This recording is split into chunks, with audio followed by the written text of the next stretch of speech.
Hi everyone, I just saw a video by Jonathan Van Ness where he's talking about trans surgeries for teens and it's completely wrong. Here's what he says. Gender-affirming care isn't even necessarily surgical in a lot of cases. When and if it is surgery, it is always, if it isn't a minor, it's 16, 17, 18 plus. It's never below that. Well, that's simply not true. In the States, where he lives, they've been performing breast amputations under the guise of gender affirmation on girls as young as 12. Yes, 12. Here's the proof. Here's Kaiser Permanente Northern California Hospital and a paper they published showing they perform these mastectomies on girls as young as 12. 12! The data they looked at goes back as far as 2013. And this is the Children's Hospital in Los Angeles where a study shows that they do them on girls as young as 13. 13! And that's from 5 years ago. And here's surgeon Scythe Gallagher, who jokingly refers to amputating breasts as yeeting the teats, admitting that yes, she happily yeets the teats of 13 and 14-year-olds. 13! 14! And here's Chloe Cole, who's been very open about having had her double mastectomy at 15. 15! And is now suing the hospital, Kaiser Permanente, claiming they should have never done that. Also suing Kaiser Permanente is Layla Jane, who had her breast removed in 2017, only 1 month after her 13th birthday. By September of that year, I had the mastectomy, and it was only a month after my 13th birthday. So when Jonathan says, if it isn't a minor, it's 16, 17, 18 plus. It's never below that. he's talking absolute rubbish. Trans surgeries are being performed on minors as young as 15! 14! 13! 12! It's nothing new, it's not hidden, and how he can get this so wrong is just a little bit ironic, don't you think? When he's the one complaining about misinformation. There's a lot of misinformation around gender-affirming care in minors. There's so much misinformation out there. Make sure you talk to a trans person who's been through it before you go online. How about you listen to someone like Chloe and Layla who have been through it at 15 and 13 before posting your stupid video to your 1 million followers. And actually, I wish you would go online, because then you might maybe find out that WPATH, basically just a bunch of people making money out of this stuff, have removed from their clinical guidelines all minimum age requirements for both surgeries and so-called hormone treatment. Just to spell that out. The World Professional Association for Transgender Health have removed all minimum age requirements for surgeries and hormone treatments from the Standards of Care version 8. Yay! The only thing they don't recommend under 18 is a girl having a fake penis made out of her arm or thigh. Which is like so transphobic. I mean, oh my god, why are they gatekeeping fake penises for girls, even 12-year-olds? I mean, bodily autonomy, hello? Now you might think that WPATH dropping the age requirements is just a matter of them doing it for the kids. And you might even try to justify trans surgeries on 12-year-olds the same way you're trying to do that for the 16, 17 and 18-year-olds. And when it is a minor for surgery, it is in conjunction with their parents, guardians, and a whole medical team. Well, let's have a look at some of those people on the medical teams, shall we? Here's Scythe again, a member of WPATH. Now, seriously, what kind of surgeon would not just flippantly refer to something as radical and irreversible as the amputation of breasts as the teat yeet, but use that kind of meme language as a marketing tool, calling herself Dr. Titus Deletus, the Tit Wizard, and her team, the D-Titty Committee. I mean, she sounds like she belongs in the Rocky Horror Show, not in an operating theatre. I can make you a man.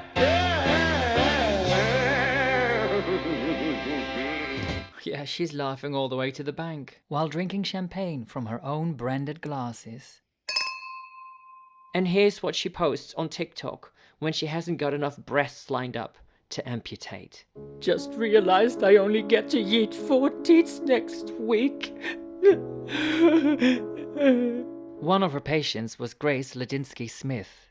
I had my surgery when I was 23, and I had expected that it would be making me feel less depressed and making me feel Like I had a purpose in going forward. But it didn't work out like that for Grace. Right after the surgery, I had been hit with these like awful feelings of having made like a huge mistake, like undeniable, just like, oh no, like what have I done? I was like looking down at my body and seeing like these like weeping gashes on my chest and just having like the most awful feeling. I also don't really feel like a man. I just feel like a woman who has had her breasts cut off. Grace has contacted Sive to complain that she didn't follow particular WPATH guidelines, but Sive apparently never got back. When asked about this by the New York Times, Sive said, "Oh yeah, I remember somebody left a voice message, yeah. I thought it was just a hoax." Does that sound like a professional, caring, ethical surgeon to you? Another surgeon who makes a good living out of amputating breasts in the name of gender is Giancarlo McEvenew, infamous for being all smiles, even behind a mask, as he holds up buckets of breast tissue. Here he is on a panel at a university in Canada talking about his work. This panel was presented by Johnson & Johnson Medical Devices, who are a supplier to surgeons and clinics. Giancarlo is not only one of their customers, we're always honored to be joined by someone who's also a customer of ours, but also a paid speaker for Johnson & Johnson. I am a paid speaker for Johnson & Johnson. I have no other disclosures. So, just to really spell it out, both of these men have a financial interest in pushing this stuff. Towards the end, a woman in the audience asks a question about age limits. What is the age limit where you think a child is, emotionally intelligent enough to understand that, yes, I want to do this, and think you're not going to regret this 5 years from now, 2 years from now? That's my question. My personal opinion, and I'm not saying this is the right opinion, is it should be an individual case-by-case basis that the family and the doctor make on their own together. And so what age that's going to result in would be highly individualistic. It's very thoughtful. It's very thoughtful. Well, yes it is, when you have your eye on the money. Now, if this was really about healthcare, they would have been talking about the developing teenage brain, or the importance of psychosexual development, or look at non-surgical alternatives to dealing with mental health issues. But they don't. Instead, it's all about removing any restrictions to surgery. In other words, market development. They're just trying to widen their potential customer base. And what better place to look for new customers than a Pride Parade? Hey, what's up everyone? Dr. Giancarlo here at the Pride Parade. I'm happy to represent the McLean Clinic and Top Surgery. And what better place to celebrate inclusiveness than the Pride Parade? So let's go. Mate, you're not celebrating inclusiveness, you're celebrating breast removal. It's on your fucking shirt. Okay, 2019 Pride was so much fun, amazing. I saw some patients. My nurses were going wild. We're definitely coming back next year. Amazing. Yay, amazingly sinister. But I guess it makes perfect sense for him to go to Pride because the man has no shame. His former boss, Hugh McLean, takes it a step further and even has his own stand with before and after pictures. Now, amputating breasts for him may be a piece of cake, but is it really appropriate to post this on your social media? Another surgeon jumping on the Pride bandwagon is Dr. Curtis Crane, who even dyes his hair for the occasion and waves a Pride flag around. Wow, he must really love the community. No, he's just going for the low-hanging fruit. And here he is talking about breast removal surgery.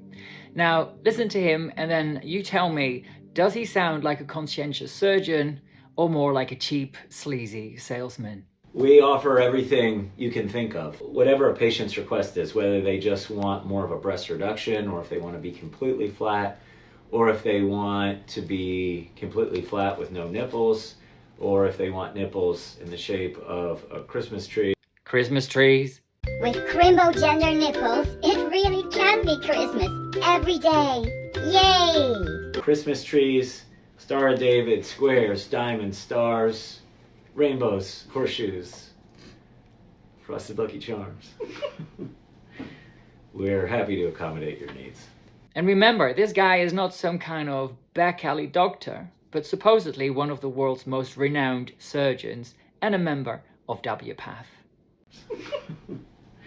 He's even happy to perform surgery without a letter from a mental health expert. If you're a cash pay patient, we don't have to go by insurance rules, and I take each case-by-case scenario and consider it.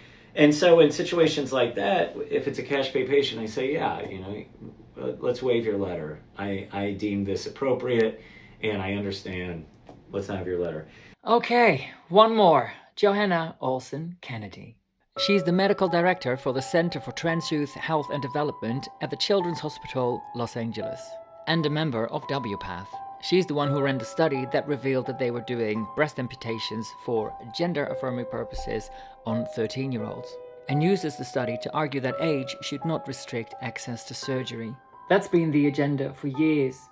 And Johanna has a simple message for those who come to regret their surgeries, like Layla Jane, Chloe Cole, and Grace. And here's the other thing about chest surgery. If you want breasts at a later point in your life, you can go and get them. If you want breasts at a later point in your life, you can go and get them. Except that it's not really that simple, is it? I feel really unhappy with how I look without breasts, but I also am not sure about reconstructive surgery. Any surgery is risky. So far, it's been impossible to get it covered by insurance when I've asked, but I am worried about the repercussions of having like silicone implants, so I'm still undecided about reconstruction. For a medical director to be so offhand, not just about the physical reality of it all, but also the deep emotional impact that comes with it, I find really disturbing. And yet, she's in charge. It's worth noting that Joanna's married to a woman who believes to be a man called Aiden, a trans activist who works at the LA Gender Center as a clinical social worker and therapist. Aiden was Sam's counselor, who had a double mastectomy in 2014 at the age of 14. 14! She also promoted the fundraiser for a double mastectomy for a young girl with Down syndrome, because in the name of gender affirmation, Heaven knows, anything goes. So one half of this couple is pushing trans through counseling and therapy, and the other provides the medicalization.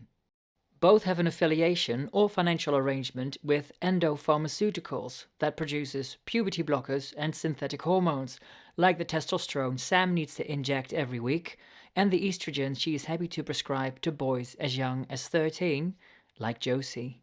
And she promises to begin giving her estrogen, female hormones, in 2 years. Around 13. That's what I think. Even though guidelines specified 16 as the age to start estrogen or testosterone. You're not going to wait until 16 to start. You know that, okay? So, Jonathan, are these the medical experts we're meant to be trusting? Let's have a recap. Dr. Titus Deletus. Dr. Christmas Nipples. Dr. Go and Get Your Boobs Back. And the Pride Parade Breast Hunters. La la la la la. You also mentioned parents. And when it is a minor for surgery, it is in conjunction with their parents. But what's a parent to do when the experts are emotionally blackmailing them with the prospect that their child might kill themselves? Anything they pushed that, if I'm not allowed to do this, I'm gonna, my chance of committing suicide is higher. That's really kind of... So they told you that? They more said to my parents. That's what they did with my parents. And there was a warning for parents. Only gender affirmation could save them. Parents who would say, it's my value system, it's my way of the highway, are the parents who will lose their children. And they will lose them either because that child will move away from home, or that child will kill themselves if they're trans. Is that what parents really want? I'd rather have a living transgender daughter than a dead son. To me, it seems ridiculous to have a kid at age 12, 13, 14 deciding whether they want to have biological children when they're 20, 30, or 40. I mean... Well, they make the decision to kill themselves at 12 and 13. We're also seeing how parents are being sidelined altogether, like in Canada. In 2019, a judge ruled that a suicidal 14-year-old girl did not need the consent of her parents to start going on testosterone. The judge went even further, saying the girl did not need her parents' consent to change her legal name or legal sex either, and that if one of the parents were to refer to her as female or use the name they'd originally given her, they would be guilty of violence against the family. Following the judgment, the father did refer to his daughter as his daughter and ended up in jail. Her social and medical transition were very much encouraged by her school, her psychologist, WPATH member Dr. Wallace Wong, who is also an LGBTQIA and whatever else plus activist, and wrote the book When Kathy is Keith, which says that if a girl sees a girl staring back at her in the mirror, that there must be something wrong with that mirror. This man is a psychologist and works with children as young as 3. And the gender clinic at BC Children's Hospital, where endocrinologist Brendan Hirsch approved her for starting testosterone after just 1 visit. It doesn't look like anyone, least of all the judge, ever considered that perhaps, there may be another option available than starting a suicidal teen on hardcore hormones with irreversible effects. Meanwhile, in Australia, a 15-year-old girl was taken into care when her parents didn't agree to her going on testosterone. They believed she was suffering from depression and wanted a psychologist to look at the underlying causes instead. The judge felt this was a form of abuse that put the girl at risk of suicide. The parents appealed the decision and lost. And the Americans are at it as well. A bill was signed into law in California in 2021 that made it possible for a minor to receive so-called gender-affirming care on their parents' insurance, without their parents' knowledge or consent. So, basically, fuck the parents. What do they know anyway? Now, in sales and marketing, we often talk about the sales funnel, which is all about how you guide a group of people to buy something through a number of stages. I often think about gender affirmation as a massive sales funnel where all these dodgy doctors, activist therapists, and loopy legislators are ushering people, particularly young people, towards medicalization. One thing that could get in the way of medicalization is, of course, a person finding peace with themselves just the way they are. And one thing that can help them do that is proper, unbiased therapy, which is what detransitioners talk about, is something that they very much lacked. Sinead Watson, a detransitioner, is very clear about this. If we were having this conversation in 2015, I would tell you that transition saved my life, because I believed that. But you can only pretend for so long. I didn't need hormones or surgery, I needed therapy. Layla Jane also said that they should have tackled her anxiety before trying to push her down the path to transition. I had bad anxiety during those years. It was like impeding my ability to function, do school and everything like that. And honestly, it took them a long time. They addressed the transition before they addressed the anxiety. And even really tried to get that under control. So this type of therapy is very much essential, but to the gender affirmation industry, it is a threat. So for years now, the gender lobby has been trying to frame this as somehow constituting conversion therapy that should be banned. And guess who loves playing that conversion therapy card? The lovely Scythe. What a surprise. It used to be thought that we had to change the patient's gender identity to fit their body, that we had to somehow, almost like a conversion therapy, kind of convince them that no, you are born in this body, so you need to identify with that. Now, of course, we understand that that's completely wrong. They would rather that a 12-year-old girl or a teen with Down syndrome has her breast removed than her finding peace with herself and her body just as it is. One of the earliest bans like this was put in place in 2015 in Ontario, Canada. The woman behind the ban was Sherry DeNovo. We saw her earlier when she was playing the suicide card. In Toronto, politician and priest Sherry DeNovo leads the fight for transgender rights. Who happens to believe that the first ever Christian was, of course, a trans person of color. Philip reluctantly baptizes a black African trans person as the first Christian. We've got the conversion of the Ethiopian eunuch as the very first Christian. That's pretty freaking queer. That God is trans. So this God really is trans from the beginning.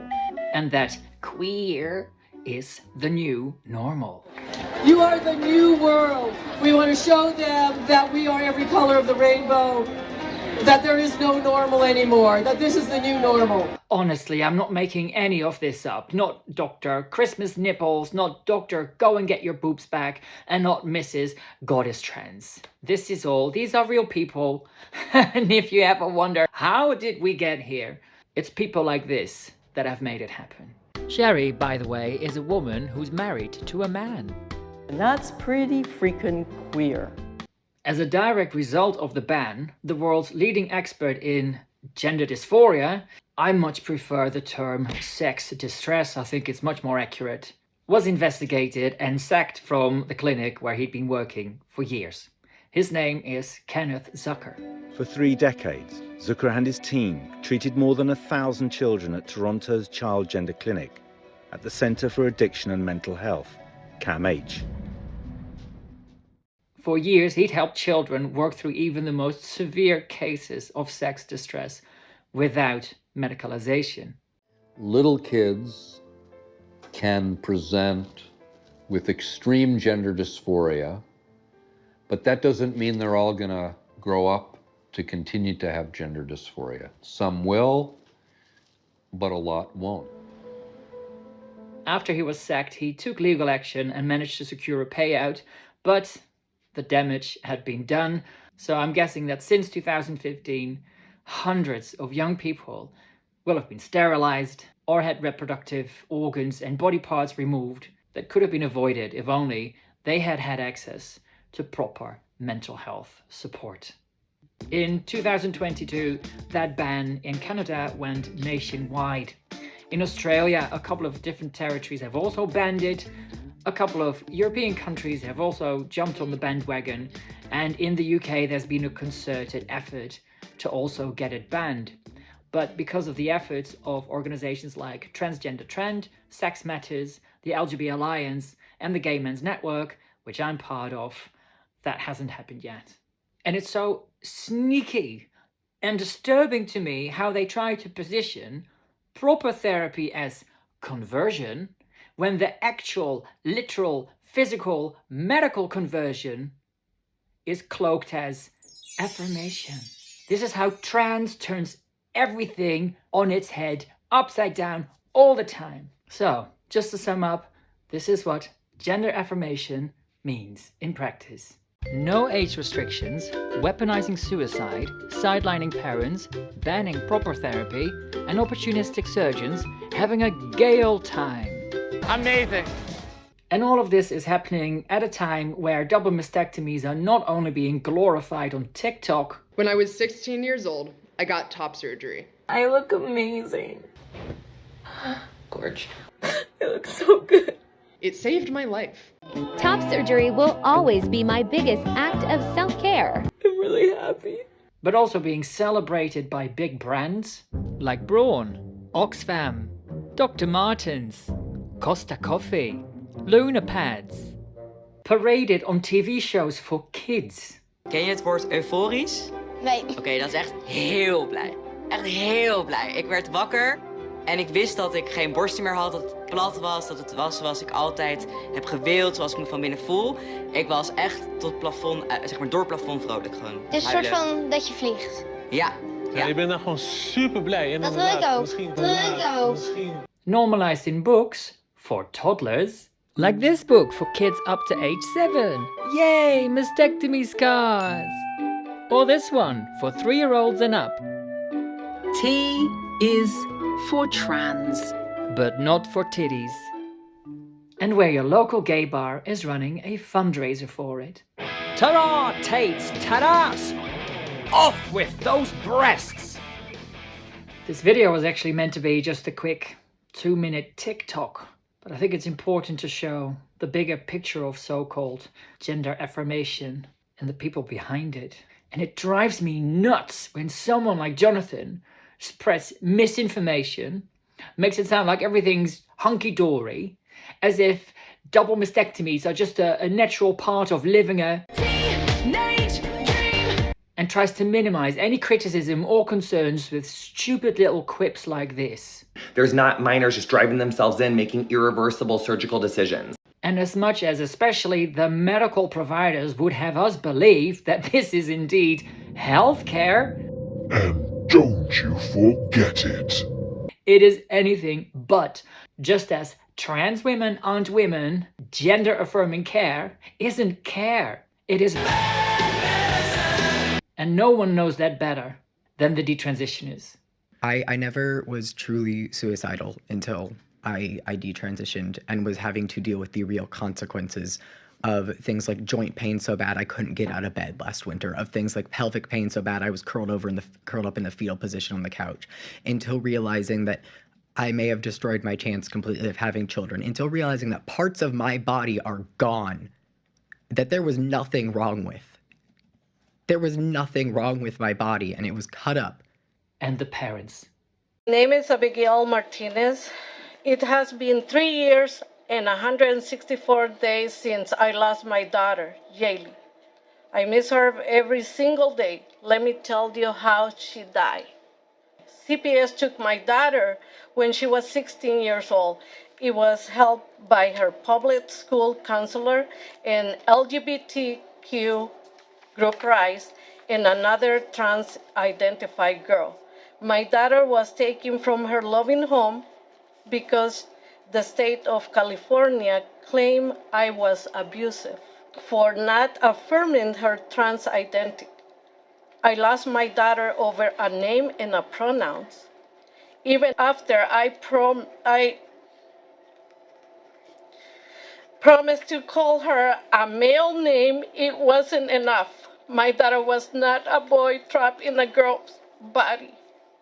She had mental health issues.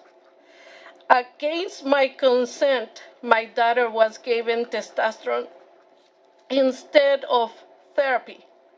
The LGBTQ group used her to raise money for them. Look at the poor reject trans boy, they said. Why are there so many transgender in foster care? Because this state take them from their families, tell them to run, then steal them. Parents are given one option to treat their distressed child, affirm, drug, and remove their healthy body part, or else lose your child. The abuse claim against me was finally dropped, but it was too late. The damage was done.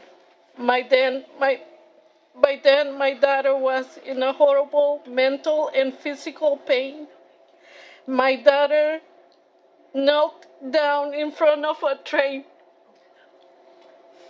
She was murdered by gender ideology. I beg you, stop pushing gender ideology. I don't want any parent to feel what I feel every day. Affirmation is not good for the health, safety, and welfare of any child. This is how it is. There is a fight back happening though. Various states in the US have started to ban so-called gender-affirming care for minors.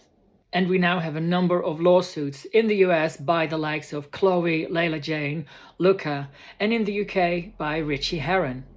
Internationally, it's also increasingly being recognized that the evidence for so-called gender-affirming care is seriously lacking. And WPATH's credibility is fast going down the drain. So hopefully all of these things will provide the much needed wake-up calls to put a stop to this. But I think it will take a long time, and far too many young people, but also adults, will get sucked into this and have their minds and bodies damaged for some beyond repair. So I'm sorry, I can't put a positive spin on this. It's just fucking depressing. Thank you for watching, and thank you for being part of sounding the alarm. I'll see you in the next video. Ciao!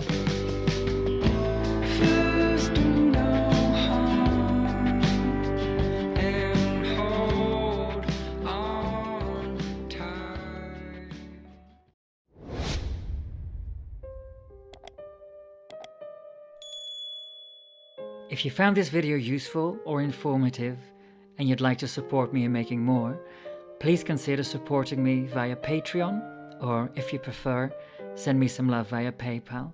And thank you so much to those of you who already support me that way. It makes a huge difference. Massive big thank you to my big spenders, Helper Open, Mama Turf and the Turventines, the lovely Mary, me Julie, Julia, Dusty, Doodles, Leffy, Esther, and Wildfire. Thank you.